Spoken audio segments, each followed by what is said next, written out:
All right, Brian. Donald Trump has had the worst month of his political career since, January 6th, I think? It is almost entirely because of his almost comically disastrous handling of the Epstein files. He just cannot make the story go away to the point where he's hitting the Barack Obama did treason button to see if that can distract the reporters. Which brings us to this sage advice from one of the smartest political strategists in the business. The Epstein thing is tricky. Let's deal with the easy part first, okay? The left should shut the F up about it because they weren't into it when they had the ability to do something. They're only trafficking in it because it's bad for Trump. And that's not the basis that we need to get to a better place. First of all, Chris, mix in some leg day, man. You're looking swole up top. But, Brian, is that what Democrats should do now? Should we shut up about mounting evidence that the President of the United States is covering up horrific crimes? Yeah, no, absolutely not, for two reasons. One, look, I'll admit that I was not especially moved by the Epstein stuff in the lead up to the election. It was not something that broke through. It was not a moving factor in terms of what I focused on. But watching Donald Trump bend over backwards to make sure that we are talking about anything other than Epstein, so that we are pushing the distraction button where he suddenly says that Obama should be arrested, and while we're at it, throw in Kamala Harris and Beyonce and Al Sharpton, and that the Washington Commanders should change their name to the Redskins, and that cane sugars and Coca-Cola. This guy is doing everything he can to avoid showing us what we now know is him in the Epstein files. Why on God's green earth would we not focus on that one thing? That's the moral argument for it.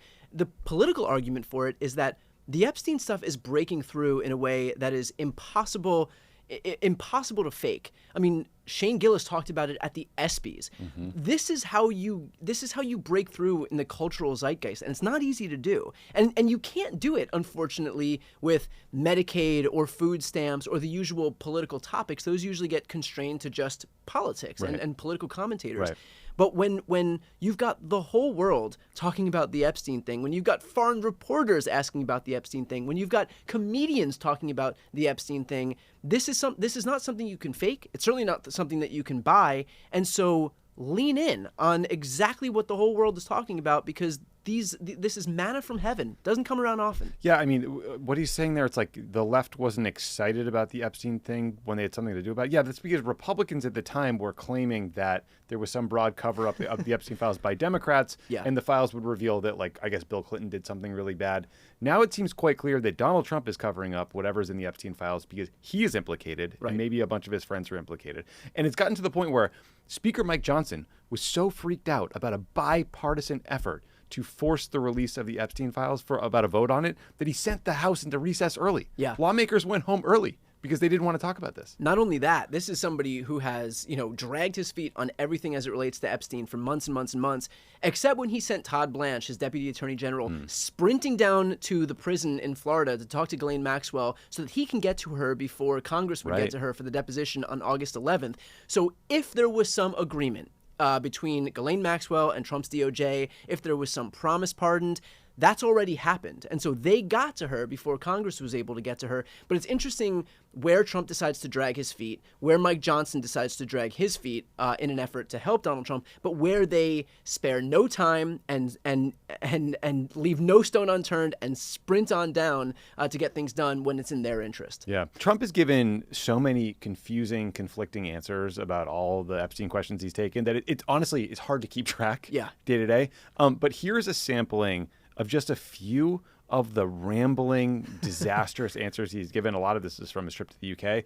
The first part of this clip is Trump responding to a report in the Wall Street Journal that he had given Jeffrey Epstein a special birthday poem that included a special drawing, a doodle of a naked woman and all other sorts of creepy shit. Let's watch. I don't do drawings. I'm not a drawing person. I don't do drawings. Sometimes people say, would you draw a building? And I'll draw 4 lines and a little roof. I don't do drawings of women. That I can tell you. Now, with that being said, they say there were many letters done by many people. And in many big people, big successful people, because he did something that was inappropriate. He hired help. And I said, don't ever do that again. He stole people that worked for me. I said, don't ever do that again. He did it again. And by the way, I never went to the island, and Bill Clinton went there supposedly 28 times. I never had the privilege of going to his island And I did turn it down, but a lot of people in Palm Beach were invited to his island. In one of my very good moments, I turned it down. I didn't want to go to his island. The privilege of going to his island? Tommy, don't ever say that this is not a moral man, because even Donald Trump has a red line when it comes to famed, notorious pedophile Jeffrey Epstein, and that is that he knows when to cut ties because Epstein poached his employees. Yeah, let's talk about this poaching thing, because buried in that rambling mess of an answer was a huge timeline problem for Trump's story. Yeah. Okay, because Trump says he had a falling out with Jeffrey Epstein because Epstein was poaching employees from Mar-a-Lago. That specifically, he says, included a woman named Virginia Giuffre. She was working at Mar-a-Lago when she was recruited by Epstein's co-conspirator Ghislaine Maxwell and then abused by Epstein, Maxwell, and others from 1999 to 2002, right? So Trump is saying, I got mad at Jeffrey Epstein between 99 and 2002. But that means after that falling out, he said the following to New York Magazine. I've known Jeff for 15 years. Terrific guy. He's a lot of fun to be with. It is even said that he likes beautiful women as much as I do, and many of them are on the younger side. No doubt about it. Then, in 2005, Trump invited Jeffrey Epstein to his wedding with Melania. Yeah. None of this makes sense, Brian. No, I mean, it puts on full display the fact that if he was willing to not just say out loud, but go on record with New York Magazine and admit, like, this what was effectively a really poorly kept secret, that Jeffrey Epstein quite often and proudly associated with young girls, if he was willing to admit that after Virginia had already been trafficked by Jeffrey Epstein, then when he took her, presumably Donald Trump would be well aware. And yet what was done to prevent that? Right. And by the way, why would Donald Trump put a teenage minor in the spa and expose her to somebody like Jeffrey Epstein if, again, he knew full well what this guy's habits were? And yet he did, you know? Yeah, and look, and Virginia Giuffre died by suicide in April. She spent the last few years of her life fighting to get anyone to believe her that this has happened to her. And then Trump is just admitting it out loud in this story and thinking that somehow exonerates him, when really it raises real questions, like you said, about, okay, if you knew this creepy man was hitting on underage minor women in your spa, why didn't you call the cops? Right. Right. Or why allow him in? Why allow a famed pedophile into your place of employment anyway to be exposed to anybody, but much less a teenage girl? Yeah. It's also wild that, and I don't think we played that as part of the montage we just showed, but there was a point where he was explaining this stuff and still found time to offer a commercial for his spa.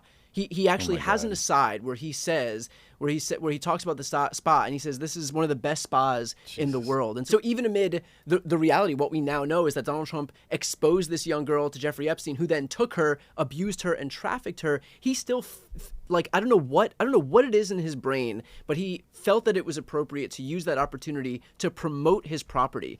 And look, I'm no business genius like Donald J. Trump, but I would presume that if I owned a company or a spa, that the last thing I would want to say the name of that spa in is a sentence that ends with pedophile Jeffrey Epstein. I know.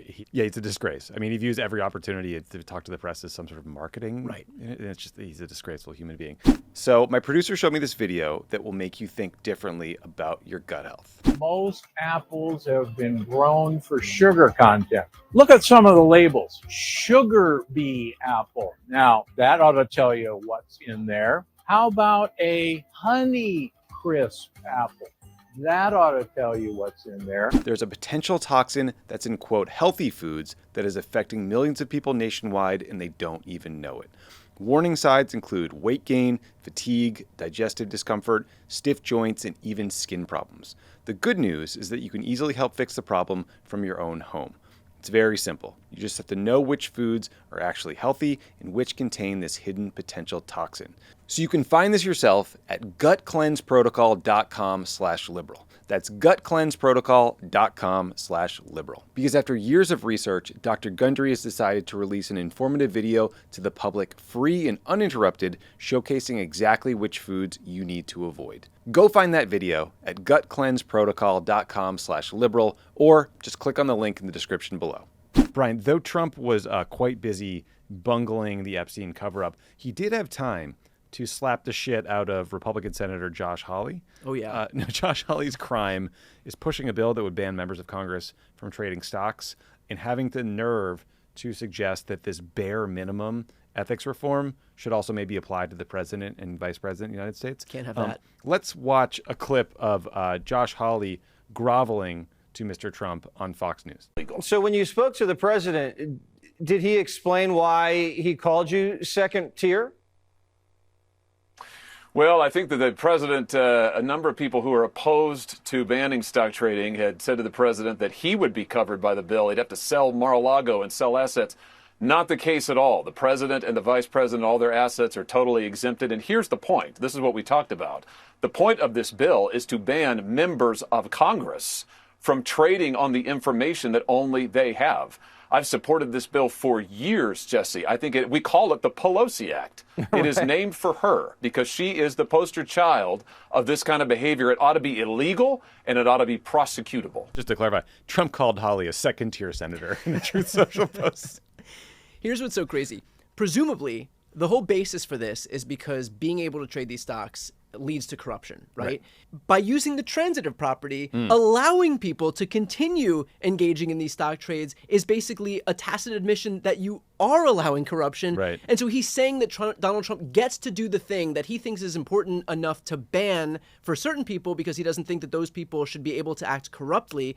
He's just saying that Trump should be able to engage in corruption. Yeah, the argument is basically members of Congress have access to insider information that they then use to trade stocks. Right. And so if we ban their ability to trade individual stocks, we'll prevent that from happening. Is he trying to suggest that the president and the vice president of the United States don't have insider That's right. information? Do you know what Trump could do if he just wanted to trade off, like, say, the tariff announcements? Yeah. You know, tariffs with China are on, markets crash. They're off. Markets, rip. You say that like it's a hypothetical. It happens all the time. I know. He's literally doing it. He's made people rich beyond belief, including himself, by doing literally the thing that you're saying that he could do. It's amazing. It's like Josh Hawley has to go on Fox News to grovel and apologize for trying to put in place a basic ethics reform bill. And the Fox people are like, essentially like, how dare you? Jesse Waters like, how dare you go after Mr. Trump? Well, we all know in the background, like Trump makes a trip to the UAE. Guess who shows up a week or two later? Don and Eric trying to peddle some crypto deal or some real estate boondoggle or giveaway, right? Like there is so much corruption happening in plain sight. And we're just, I guess the position of the Republican Party and Fox News is Trump can do it and nobody else can? Well, I mean, look, at least he's doing crypto dinners and insider trading, but at least it's not selling paintings. That's true. So we couldn't have that. That would be corrupt. That would be corrupt. I just want to point out, Media Matters pointed out, Brian, that since Monday, Fox News spent 85 minutes covering the controversy over an American Eagle commercial featuring Sydney Sweeney. They devoted 20 segments to it.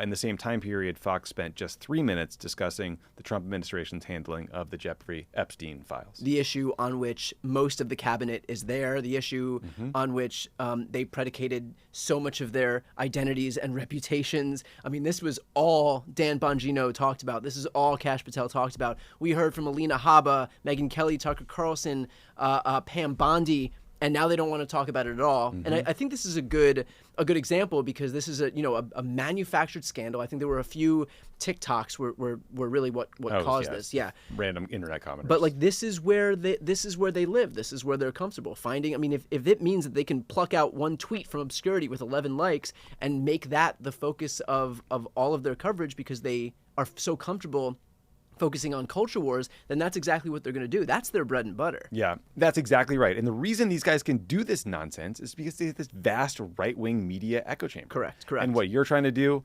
on YouTube and what we're trying to do here at Crooked Media is build a left-wing counterweight to that. We're trying to build progressive news networks that can get people good factual information from a progressive perspective, because when people search for political news on YouTube, they are finding Fox News crap or worse, TPUSA. Benny Johnson, who I saw you were on TV with the other day, had the fastest growing YouTube page in the first last 3 months of this year. Like he had 2 million subs in the past 3 months. So please subscribe to Pod Save America, subscribe to Brian's channel, because we gotta get bigger accounts so we can get better information into the algorithm. Yeah, just to echo that, the reality is that the right has invested so much more time, money, resources into building up alternative media because they recognized 10 years ago that they weren't getting what they needed from legacy media. Democrats never did that because they always just looked at CNN and MSNBC and said, we're fine. We've got plenty of representation. We've got the facts on our side. We've got the facts on our side. Well, the reality is that Americans' media consumption habits have changed, and they're no longer watching linear TV. They're watching independent media. They're watching digital media.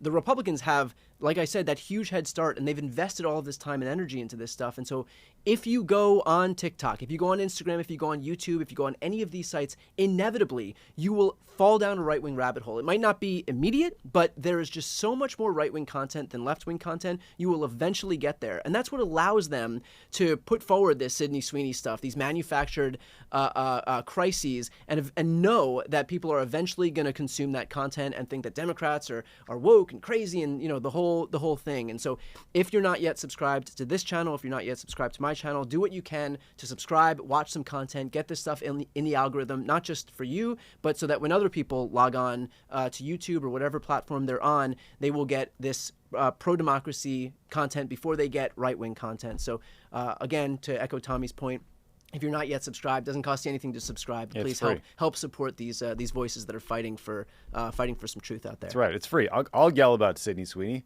I hate that ad. No, I just don't have it in me. I don't have like the culture war gene in me. I didn't believe it, Tommy. I'm so mad about that. I don't even know that Zin ad.